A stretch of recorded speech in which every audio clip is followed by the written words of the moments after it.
जय माई राधा कृष्ण माई जय जय माई राधा कृष्ण माई जय माई शिरडी साई माई। श्री सच्चिदानंद सद्गुरु साईनाथ महाराज की जय। हरि जगत माधे राधे कृष्ण माई की जय। சச்சிதானந்த சத்குரு நம்மளுடைய பாபா. நம்ம பாபா ஆரம்ப காலத்தில் நம்ம ஷிரடியில் வாழ்றச்ச பார்த்தீங்க அப்படின்னா யாருமே அவரை புரிஞ்சிக்கல. அவர் ஒரு ஞானி, மகாத்மா, பரபிரம்மம், பகவானே அப்படின்றத அவ்வளோ சாமர்த்தியம் கொண்டு யாராலையும் புரிஞ்சிக்க முடியல. ஏன் அப்படின்னா அவருடைய செயல்பாடுகள் அந்த விதமாக இருந்திருக்கு. எக்ஸாம்பிள் சொல்ல போனோம் அப்படின்னா ஷிரடியில் அந்த காலத்தில் சுவாமி பிரபல்யம் அடையறதுக்கு முன்னாடி பாபாவுக்கு பலவிதமான பட்டப்பேர்கள். என்ன பட்டப்பேரா?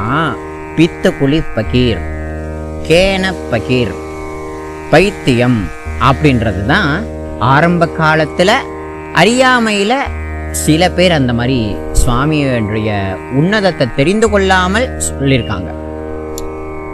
அப்ப அந்த காலத்திலேயே பாபாவினுடைய உண்மையான சொரூபத்தை யாராலும் தெரிந்துக்க முடியல. ஆனாலும் 1-2 அடியார்கள் இவர் ஒரு ஞானி என்ற அளவிலேயே மதித்தார்கள். அவர் தான் தேவிதாஸ் மகாராஜ், ஜானகிதாஸ் மகாராஜ், மகள்சால்பதி, காசிராம் அப்படின்னு சொல்லக்கூடிய சில அடியார்கள் தான். அதுக்கப்புறமா தான் காலங்கள் மாறுனுச்சு. பாபாவினுடைய லீலைகள், எண்ணிலடங்காத லீலைகள் நடத்தி சுவாமி எண்ணிலடங்காத அடியார்கள் ஷிரடிக்கு இழுத்தார். அதன் மூலமா எத்தனையோ அடியார்கள் மூலமா தன்னுடைய எதிர்கால நோக்கத்தை, அவதார நோக்கத்தை நிறைவேற்றும் பொருட்டாக பலவிதமான உற்சவங்கள், விழாக்கள், லீலைகள், ஆரத்தி வழிபாடு எல்லா விதத்தையும் சுவாமி கொண்டு வந்தார். அந்த விதத்துல இந்த பதிவுல நம்ம இப்ப எதப்பா பார்க்க போறோம் அப்படின்னு கேட்டீங்கன்னா, பாபாவினுடைய பிக்ஷா. நம்ம சச்சிதானந்த சத்குரு பிக்ஷை ஏந்தி போனார் இல்லையா ஷிரடியில, அதுல ரொம்ப முக்கியமா 5 வீடுகள் சொல்லப்படுது. அந்த 5 வீடுகளுடைய விசேஷங்களையும் மேற்கொண்டு நம்மளுடைய பாபா இருக்கார் இல்லையா, பாபா ஏன் பிக்ஷை எடுத்தார்ங்கிறது ஒரு அற்புத தகவல்களையும் தான் இப்ப நம்ம இதுல பார்க்க போறோம். சில அடியார்கள் நம்ம பாபாவை பரபிரம்மமா பார்க்குறாங்க, சில பேர் ஞானியா பார்க்குறாங்க, சில பேர் தத்தாவதாரமா பார்க்குறாங்க, சில பேர் ராமனா பார்க்குறாங்க, சில பேர் கிருஷ்ணனா பார்க்குறாங்க. இது அவர்களுடைய அனுபவம். ஆனால் அவர் சுயம்புவான பரபிரம்மே, பகவானே அப்படின்றதுல எல்லளவும் மாற்று கருத்தே கிடையாது. ஆனாலும் அப்பேற்பட்ட பகவான் ஏன் கையேந்தி பிக்ஷை வாங்கினார்? அந்த பிக்ஷனுடைய தத்துவம் தான் என்ன? ஏதாவது பரிமாற்றம் நடந்ததா? பிக்ஷை வாங்கும் பொழுது, கொடுக்கும் பாபா தட்சணை கொடுக்கும் பொழுதோ, இல்ல பிக்ஷை வாங்கும் பொழுதோ, அல்ல தட்சணை வாங்கும் பொழுதோ ஏதாவது பரிமாற்றம் நடந்ததா அப்படின்னு நம்ம கொஞ்சம் சூக்ஷ்மமா பார்த்தோம் அப்படின்னா, பாபாவினுடைய அருளானது குடுக்கல் வாங்கல் மூலமா தான் அதீதமா நடந்திருக்கு. குடுக்கல் வாங்கல் மூலமா தான். இப்ப நம்ம ஷிரடியில பார்த்தீங்கன்னா பாபா பிக்ஷை எடுத்ததா சொல்லப்படக்கூடிய 5 வீடுகள். அந்த 5 வீடுகள் எதெல்லாம், எந்தெந்த அடியார்கள் வீட்டெல்லாம் போய் சுவாமி பிக்ஷை ஏந்தினார் அப்படின்னு ரொம்ப விசேஷமா சொல்லப்பட்டிருக்கு. ஃபர்ஸ்ட் வீடு பார்த்தீங்கன்னா சகாராம் பாட்டில் சில்கே வீடு தான். இந்த வீடு எங்க இருக்கு அப்படின்னு கேட்டீங்கன்னா, ஷிரடியில சாவடிக்கு பக்கத்துல நரசிம்மருடைய ஆலயம் இருக்கு. சாவடிக்கு ஆப்போசிட்டு அப்துல் பாபா காட்டேஜ். அப்துல் பாபா காட்டேஜ்லேருந்து பார்த்தீங்கன்னாலே நரசிம்மர் கோயிலுடைய கோபுரம் அவ்வளோ அழகா தெரியும். அந்த இடம் தான், சரிங்களா? அந்த இடத்துல இந்த சக்காராம் பாட்டில் ஷில்கே அவர்களுடைய வீடு இருந்திருக்கு. சுவாமி பார்த்தீங்கன்னா இது ஃபர்ஸ்ட் வீட்டில் சுவாமி பிக்ஷை ஏந்திருக்காராம். 2வது வீடு எந்த வீடுப்பான்னு கேட்டிங்கன்னா, வாமன்ராவ் கோன்கர் அப்படின்னு சொல்லக்கூடியவருடைய வீடு. இவருடைய வீடு எங்க இருக்குன்னா சாவடிக்கு ரொம்ப பக்கத்திலே தான் இருந்திருக்கு. அதுக்கு பக்கத்துல தான் ஜெகத் மாதா ஸ்ரீ ராதாகிருஷ்ணமாயினுடைய இருப்பிடமும் இருந்திருக்கு. 3வது இடத்துக்கு எந்த அடியவர் வீட்டுக்கு நம்ம பாபா போயிருக்கார் அப்படிங்கன்னா, பயாஜி அப்பா கோத்தே பாட்டில் அப்படின்னு சொல்லக்கூடியவர். இவர் ரொம்ப பாக்கியசாலி. ஏன் அப்படின்னா, பாபா மகா சமாதி எய்துற நிலையில பாபாவினுடைய அருகில் இருந்து கொண்டு அவருடைய பூத உடல் இவருடைய தோல் மேல சாய்ந்து கொண்டு தான் அந்த சுவாமி வந்து தன்னுடைய பூத உடலை விட்டிருக்கார். அப்படிப்பட்ட ஒரு மகா பாக்கியம், மகசால்பதிக்கு ஒரு பாக்கியம் அப்படின்னா வையாச்சி அப்பா கொத்தைப்பட்டலுக்கு பெரிய பாக்கியத்தை சுவாமி கொடுத்திருக்கார். அடுத்ததா 4வது வீடு வையாச்சி அம்மா. எல்லாருக்கும் தெரியும் அம்மாவினுடைய பாபா மேல அம்மா வைத்த அற்புதமான பற்று எப்பேற்பட்ட பற்றா இருக்கு பாருங்க. பாபா ஆரம்ப காலத்துல எங்க வேணாலும் போய் உட்காருவாரு, எந்த காட்டுல வேணாலும் போவாரு, எங்க வேணாலும் இருப்பார். அவங்கள விடாப்பிடியா பாபா தாத்தியா அழைச்சிக்கிட்டு பாபாக்கு சாப்பாடு கொடுக்காம நான் சாப்பிட மாட்டேன்றதுக்காக இவங்களை அலைய விடுறதுக்காக சுவாமி போய் அங்கிங்க உட்காரல. அன்னையினுடைய பக்தியை அனுபவிக்கிறதுக்காகவே சுவாமி அங்க இங்கும் போயிருக்காரோ அப்படின்ற ஒரு எண்ணம் கூட வருது. அகமத்தம் அன்னையினுடைய இந்த பக்தியில ஆழ்ந்து அன்னையினுடைய பக்தியை ஏற்றுக்கொண்டு கடைசியில ஷிரடிக்குள்ளேயே நடமாட ஆரம்பிச்சிட்டார். அடுத்ததா 5வது வீடு நந்தாராம் மார்வாடி வீடு. இந்த வீடு எங்க இருக்குன்னா துவாரகாமாய்க்கு பக்கத்துல. இப்ப ஃபர்ஸ்ட் பாபா சக்காராம் சில்கே வீட்டுக்கு போறார், பிக்ஷேந்திரார். அங்கிருந்து கிளம்புறார், வாமன்ராவ் கோன்கர் வீட்டுக்கு வரார். அடுத்து பயாஜி அப்பா கோத்தை பாட்டீல் வீட்டுக்கு போறார். அடுத்து பாய்ஜாபாய் அம்மா வீட்டுக்கு போறாங்க, நந்தாராம் மார்வாடி வீட்டுக்கு போறாங்க. இந்த வீடெல்லாம் எங்கப்பா இருக்கு, நீ சொல்றது எனக்கு புரியலையே, இந்த வரை வீடியோ இதுக்கு முன்னாடி எடுத்திருக்கியா அப்படின்னு கேட்டீங்கன்னா பயாஜி அம்மா அவர்களுடைய வீட்டை வந்து அடியன் எடுத்திருக்கோம். அது பிளேலிஸ்ட்ல போயிருந்தீங்கன்னா நிச்சயம் பார்க்கலாம். அடுத்து பயாஜி அப்பா கோத்தை பாட்டீல் வீடு கூட எடுத்திருக்கேன். இப்ப இந்த முறை அடியன் என்ன பண்ண போறோம் அப்படின்னு கேட்டீங்கன்னா அடுத்தடுத்த வாய்ப்பு கிடைக்கும் பொழுது இந்த 5 வீடுகளையுமே ஒரு வீடியோ ஷூட் மூலமா உங்களுக்கு சமர்ப்பிக்கலாம் என்ற ஒரு எண்ணம் இருந்திருக்கு. இப்ப இந்த வீடியோ பதிவு மூலமா சின்ன சின்ன இந்த இடங்களை நீங்க அப்படியே பார்க்கலாம், பார்த்து உணர்ந்துக்கலாம். இது போகட்டும். பாபா வந்து இந்த 5 வீடுகள்ல மட்டும்தான் பிக்ஷை வாங்கினாரா, வேற எங்கேயுமே பிக்ஷை வாங்கலையா? ஷிரடியில வேற எங்கேயுமே அவர் பிக்ஷை வேற எந்த அடியார்கள் வீட்லயும் போய் பாபா பிக்ஷை வாங்கலையா அப்படின்னு நீங்க யாராவது கேட்டீங்க அப்படின்னா பிக்ஷை வாங்கியிருக்கார். என்னப்பா 5 வீடுகள் தான் சொல்லியிருக்காங்க, நிறைய பாபா மேல சர்ச் பண்ணி நிறைய பேர் 5 வீடுகள்னு சொல்லியிருக்காங்க, நீ இன்னும் இருக்குன்னு சொல்றீ, இது எப்படி நாங்க உணர்றது, ஏதாவது ஆதாரம் இருக்கா அப்படின்னு நீங்க கேட்டீங்க அப்படின்னா நிறைய ஆதாரங்கள் பாபா கொடுத்திருக்காரு. கொட்டி கிடக்கு பாபாவுடைய ஆதாரங்கள். ஏன்னா முதல்ல இந்த பிக்ஷா எடுத்ததனுடைய நியமம் என்ன, தத்துவம் என்ன, அதைத்தான் இப்ப நம்ம வந்து அனுபவிக்க போறோம்.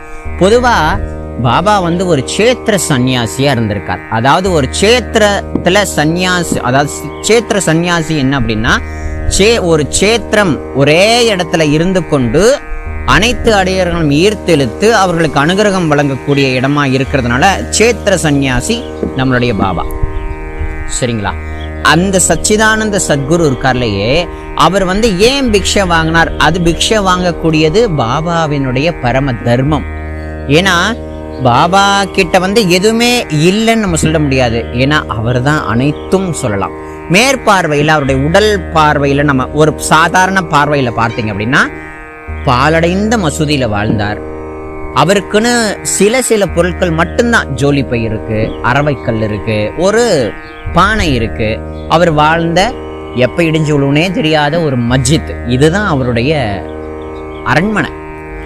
இன்னைக்கு அது ராஜாத்தி ராஜன் வாழக்கூடிய ஒரு என்ன அயோத்தியா மாதிரி அது மாறிட்டு. இப்ப அந்த இடமே அயோத்தியால ஸ்ரீ ராமச்சந்திரமூர்த்திக்கு எவ்வளவு மகத்துவம் இருக்கோ அவருடைய அரண்மனைக்கு, அதற்கு சமமாவே இன்னைக்கு துவாரகாமாய் வந்து போற்றப்பட்டு வணங்கப்பட்டு வருது. அப்படிப்பட்ட நம்ம சச்சிதானந்த சத்குரு ஒரு பரபிரம்மம். அந்த குருநாதன் ஏன் கைகள்ல ஏந்தி போய் ஒரு பிக்ஷை வாங்குறார் அப்படின்னா, அதாவது பஞ்சசூனா கொள்கைன்னு நம்ம சாயி சச்சரிதத்துல நம்ம நிறைய படிச்சிருக்கோம். அதாவது பொதுவா இல்லத்தார்கள் அவர்கள் வந்து 5 விதமான பாவங்களை டெய்லி ரொட்டேட்டா பண்ணிட்டே இருக்காங்களாம். அப்படியா, என்னப்பான்னு கேட்டீங்கன்னா படிச்சிருப்பீங்க, இருந்தாலும் ரிட்டன் உங்களை எல்லாருக்கும் சமர்ப்பிக்கிறோம். அதாவது பொடியாக்குதல். அந்த காலத்துல வந்து அந்த உண்ணி குத்துவாங்கன்னு சொல்லுவாங்க இல்லையா, உலக்கையை வச்சுக்கிட்டு, அப்ப பொடியாக்குறதுனால சில ஜீவன்கள் கண்ணுக்கு தெரியாம அடிக்கும் போது அதுவும் அடிபட்டு சேர்த்து போயிடும். அது ஒரு பாவம். அடுத்து வந்து பாத்தீங்கன்னா பாத்திரங்கள் கழுவுறது. இந்த பாத்திரம் கழுவும் போது ஏதோ கண்ணுக்கு தெரியாத இந்த ஜீவராசிகள் வந்து இறந்து போகுதுன்னு வைங்களேன், அது வந்து ஒரு விதத்துல வந்து பாவமா ஆயிடுது. சரிங்களா?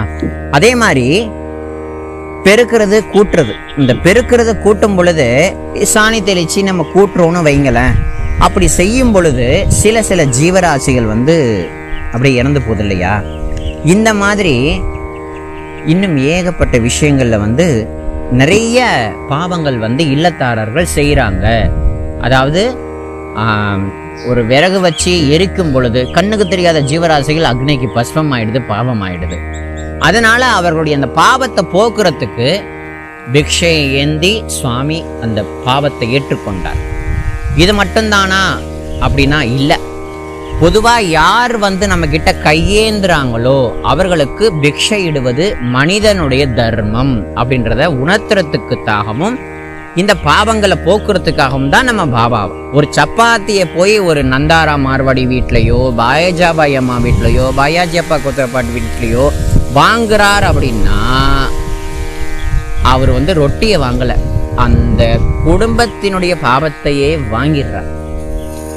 கொடுக்குறார் இல்லையா பாபா? சில பேருக்கு பணமா 2 ரூபா 3 ரூபா மாம்பழம் தர்பூசணி இதெல்லாம் கொடுக்குறார் இல்லையா? இது கொடுக்கறது என்னன்னு கேட்டீங்கன்னா அருள் பிரசாதமா. ஒரு மாம்பழத்தை ஒரு டிவோட்டி கொடுக்குறாருன்னா நான் சாப்பிடாத மாம்பழமா அப்படின்னு நினைச்சிடக்கூடாது.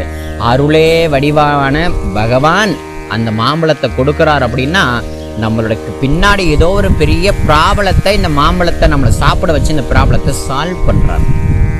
நிறைய விஷயங்கள் ரொம்ப மர்மமான முறையில தான் இருக்கு. மகான்கள் வந்து சாதாரணமானவர்கள் கிடையாது.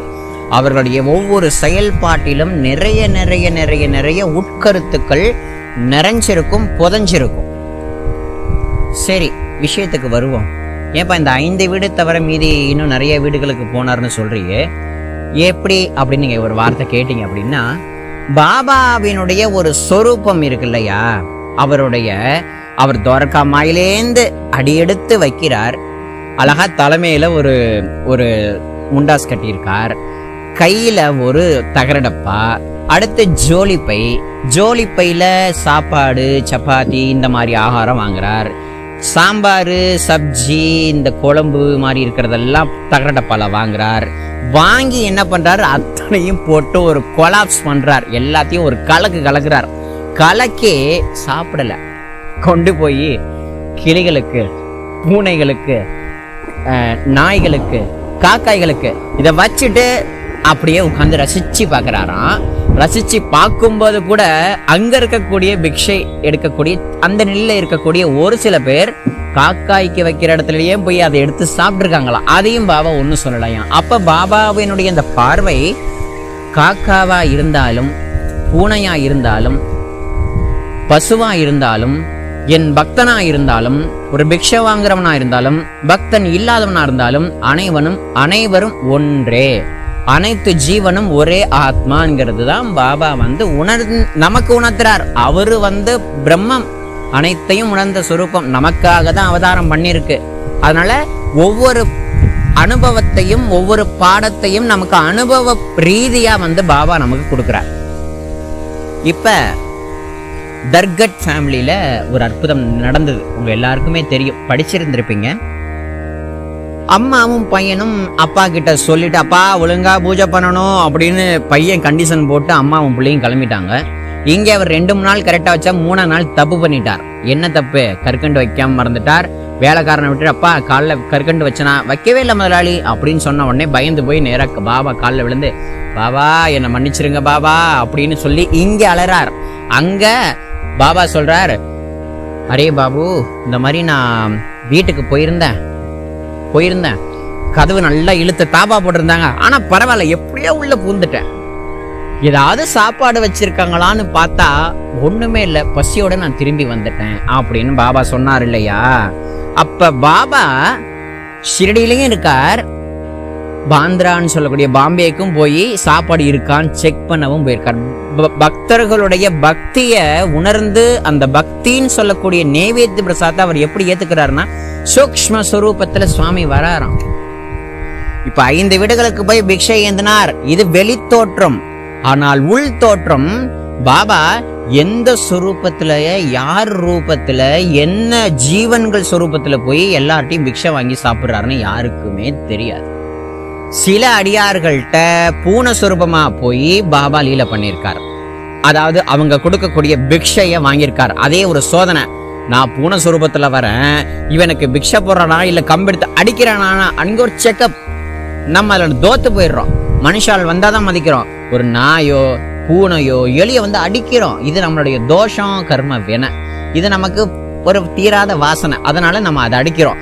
ஆனா நம்மளுடைய பார்வையை பாபா இப்படி தசை திருப்பி நமக்கு ஒரு ஆத்ம ஞானத்தை கொடுக்கிறார், ஒரு போதனையை கொடுக்கிறாருன்னா, அனைத்து ஜீவன்களுக்குள்ளும் நான் இருக்கேன்.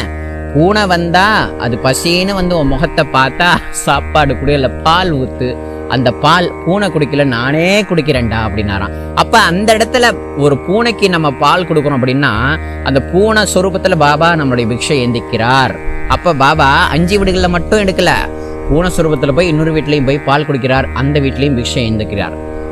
அதே மாதிரி பாலாஜி நவாஸ்கர் பாட்டில் உங்களுக்கு நல்லா தெரியும், பாம்பு பாம்பு சொரூபத்துல பாபா போயிருக்கார், புஷ்ன்னு வந்திருக்கார், எல்லாரும் பயந்துட்டாங்க. ஆனா பாலாஜி நவாஸ்கர் பாட்டில் மட்டும் பாபா ஏன் இப்படி செய்யறீங்க, உங்களுக்கு பால் தானே வேணும், தோ வந்து தரேன் பாபா அப்படின்னு சொல்லி போய் பால் எடுத்துட்டு வந்து பக்கத்திலேயே ஏதோ ஒரு குழந்தைக்கு பால் கொடுக்குற மாதிரி பாலாஜி நவாஸ்கர் பாட்டில் பார்த்திருக்கார்.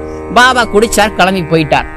இப்ப பாபா வந்து 5 வீடுகள்ல வெளி தோற்றத்துல பிக்ஷை ஏந்தின மாதிரி எடுத்தார். ஆனா அதுக்கும் பல லீலைகள் உண்டு. ஆனா நான் மனிதர்கள்ட்ட மட்டும்தான் இருக்க நினைச்சிராத, எல்லா ஜீவன்களுக்குள்ளேயும் நான் இருக்கேன் அப்படின்றத பாபா உணர்த்திருக்கார். அப்படின்னா பாபா எல்லா இடங்கள்லயும் அவர் எந்த சங்கல்பத்துல யார் வீட்டுல போய் என்ன லீலை பண்ணணும், யார்கிட்ட பிக்ஷை ஏந்தி கொள்ளணும்னு அவர் நினைக்கிறாரோ கண்டிப்பா வாங்குவார், கண்டிப்பா நிச்சயமா வாங்குவார். எக்ஸாம்பிள், பாபா வந்து பாபு சாஹேப் ஜோக் அப்படின்னு சொல்லக்கூடியவருடைய மனைவி கிட்ட ஆகி, இன்னைக்கு ஒரு எரும மாடு வரும், அதுக்கு நீ சுட சுட போலி செஞ்சு கொடுன்ட்டார். எரும மாடு வரும், சுட சுட போலி செஞ்சு கொடுன்ட்டார். என்னடா அது, பாபா போய் ஒரு எரும மாட்டுக்கு போலி செஞ்சு கொடுன்னு சொல்றாரு அப்படின்னு பார்த்தா, அந்த அம்மா வீட்டு வாசல் வழியா நிறைய எரும மாடு போகும். பாபா சொன்ன அன்னைக்கு அந்த அம்மா சுட சுட போலி செஞ்சிருக்கு. பாபா சொல்லியிருக்கார், ஒரே ஒரு எரும மாடு உன் வீட்டு வாசல்லையே நிற்கும், அந்த எரும மாடு கொடுன்னாரு. கரெக்டா அந்த போலி சுட்டு முடிச்ச அடுத்த நிமிஷம் அந்த எரும மாடு நிக்குது. கொடுத்த பாபு சாஹேப் ஜோக்கோட மனைவி அந்த போலியை கொண்டு போய் எரும மாட்டு கொடுத்தச்சானோ அது சாப்பிட்டுச்சு, அப்படியே இறந்து போயிட்டு. அப்ப பாபா அந்த எரும மாட்டுக்குள்ள இருக்கார். அந்த எரும மாடு பூர்வ ஜென்மத்துல போலி சாப்பிடணும்னு ஆசை இருந்திருக்கான், அது ஒரு பெரிய ஆசையா. அந்த ஆசைய பாபா பாபு சாஹேப் ஜோக்கோடைய மனைவி மூலமா தீர்த்து கொண்டு அந்த எரும மாட்டுக்கு இன்னொரு பிறவியும் தந்தார். அதுக்குள்ள இருந்து பாபாவும் போலியை சாப்பிட்டிருக்கார். உபாசினி மகராஜ் வந்து பார்த்தீங்க அப்படின்னா கண்டோபா கோவிலே இருக்கார். அவரை சோதிக்கிறதுக்கு பாபா எத்தனையோ முறை பிக்ஷை வாங்க வேற வேற சொரூபத்துல எல்லாம் போயிருக்காரு. நாய் சொரூபத்துல போயிருக்கார், ஒரு அழுகி போன ஒரு குஷ்டரோக சொரூபத்துல போயிருக்கார், ஒரு பிராமண சொரூபத்துல போயிருக்கார், பிராமணன் அல்லாதவனுடைய சொரூபத்துல போயிருக்கார். ஆனா இதே நேரத்துல அந்த 5 வீட்லயும் போய் பாபா பிக்ஷை ஏந்திருக்கார். அப்ப இங்கே ஏந்திருக்கார், அங்கே ஏந்திருக்கார், எங்கேயும் அவருடைய சங்கல்பத்தை நம்மளால புரிந்து கொள்ளவே முடியாது. நம்ம வெளி தோற்றத்தினால இந்த 5 வீடுகள்ல பாபா பிக்ஷை ஏந்தினார் முடிச்சாச்சு. ஆனால் பாபா இந்த 5 வீடுகள்ல தன் என்ன சொரூபத்தை ஏந்தி வந்தாரோ அந்த சொரூபத்துல போய் வாங்கியிருக்கார். ஆனா வேற வேற இடத்துல பக்தர்களுடைய இல்லங்கள்ல வேற வேற சொரூபத்துல போய் பாபா பிக்ஷை ஏந்தி சாப்பிட்ட லீலைகள் அநேகம். நம்ம நிறைய தாராளமா சொல்லிக்கிட்டே போலாம். ஏன்னா பாபாவினுடைய சொரூபமானது சாதாரணமான சொரூபமானதே அல்ல.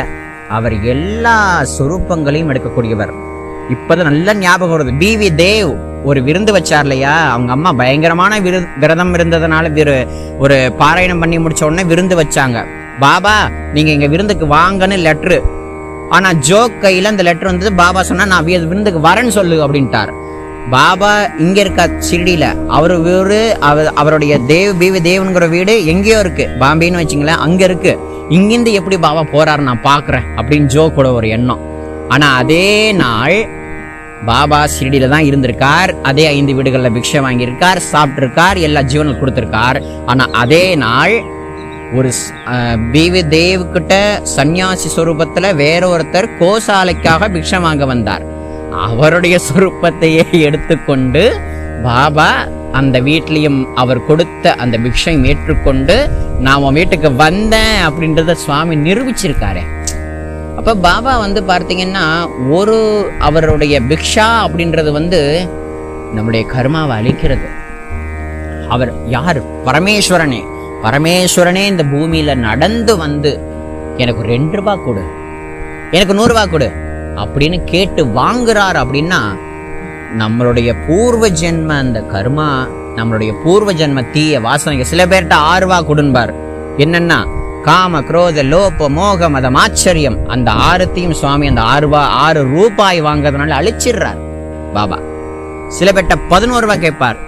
பாபு சாஹிப் பூட்டி இருக்காரே, அவரை பார்க்க வந்த முல்லை சாஸ்திரி கிட்ட 11 ரூபாய் கொடுறா அப்படின்னார் இல்லையா. எவ்வளவு பெரிய லீலைகள் நம்ம பாபா பண்ணியிருக்கார். அதனால பாபாவினுடைய இந்த பிக்ஷா அப்படின்னு நம்ம எடுத்துக்கிட்டோம் அப்படின்னா ரொம்ப அற்புதமானது. பகவானே சொல்ல முடியாதுங்க. இப்ப நீங்க இந்த பதிவை கேட்கிறீங்க, இந்த கேட்ட முடிச்ச பிறகு ஏதோ ஒரு சுரூபத்துல பாபா உங்க வீட்டை தேடி வரலாம், அல்லது நாளைக்கு வரலாம், மதிய காலத்துல வரலாம், சொல்லவே முடியாது.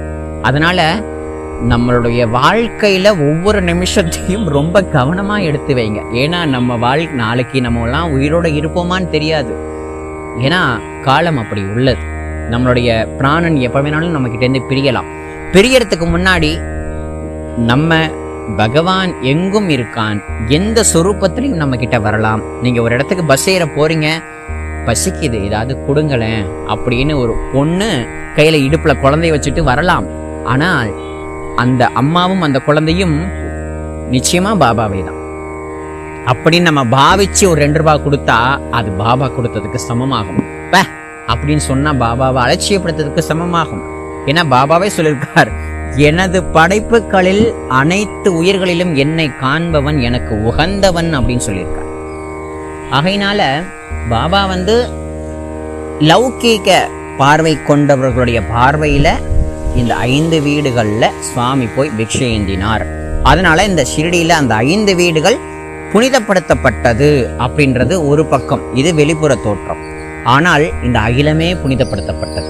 எதனாலன்னா பாபாவினுடைய அருள் கடாட்சம் இந்த பிரபஞ்சம் முழுக்க நிறைஞ்சிருக்கு.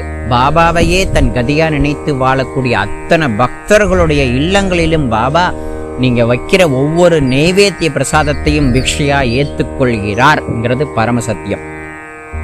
அதனால நம்ம நிறைய விஷயங்களை நம்ம அனுபவிச்சுக்கிட்டே இருக்கணும். கண்டிப்பா அடுத்த முறை ஷிரடிக்கு போறச்ச பாபா அந்த 5 இல்லங்கள்ல போய் பிக்ஷை வாங்கினார் இல்லையா, அந்த பிக்ஷா வாக்கில் இருக்கக்கூடிய அந்த 5 வீடுகளையும் அடியன் தனிப்பட்ட முறையில் ஒரு ஷூட் பண்ணி உங்கள் எல்லாருக்கும் சமர்ப்பிக்கிறேங்கிறதையும் அடியன் தாராளமாக தெரிஞ்சுக்கிறேன். எனக்கு மனசில் எழுந்தது ஒரு கேள்வி. இந்த 5 வீடுகள் பார்த்தீங்க அப்படின்னா டாக்டர் வின்னிச்சுட்லுரி அம்மாவினுடைய ஆராய்ச்சி பூர்வமாக பார்க்கக்கூடிய இடங்களா அம்மா எல்லாருக்கும் காண்பித்து கொடுத்த இடம்.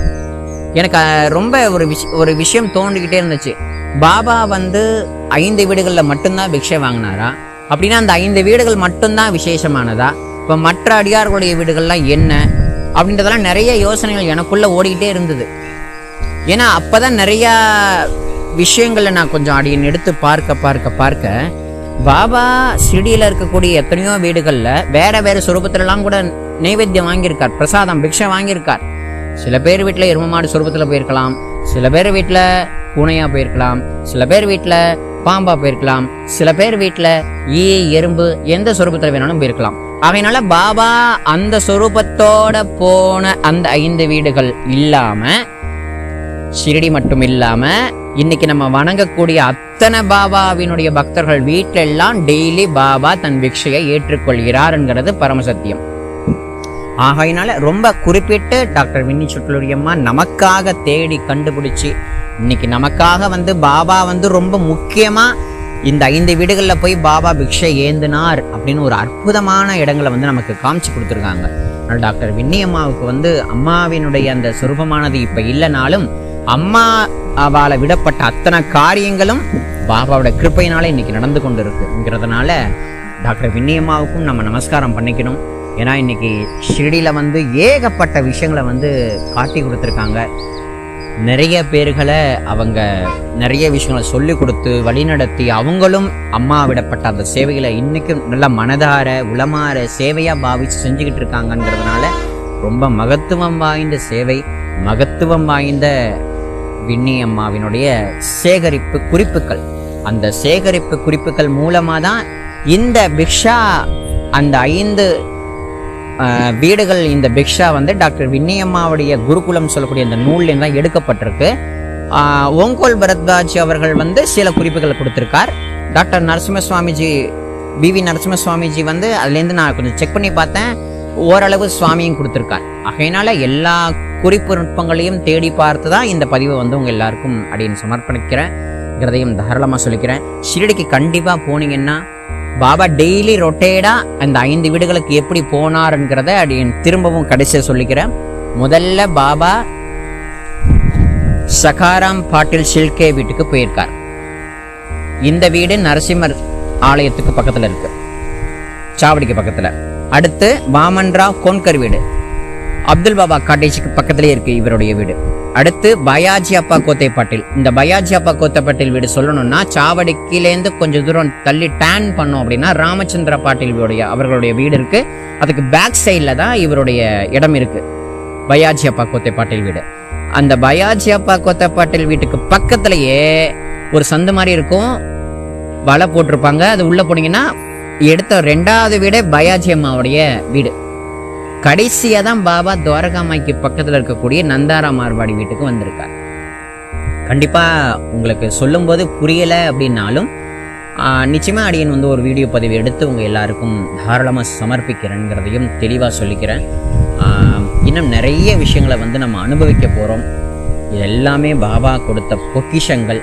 ஆகையினால ஷிரடிக்கு போறோம் அப்படின்னா ஷிரடிக்குள்ள என்ட்ரானதுக்கு அப்புறம் நம்மளுடைய கால் இருக்கு இல்லையா, அந்த கால் எடுத்து வைக்கக்கூடிய ஒவ்வொரு அடியுமே பாபாவினுடைய திருவடிப்பட்ட இடங்கள்.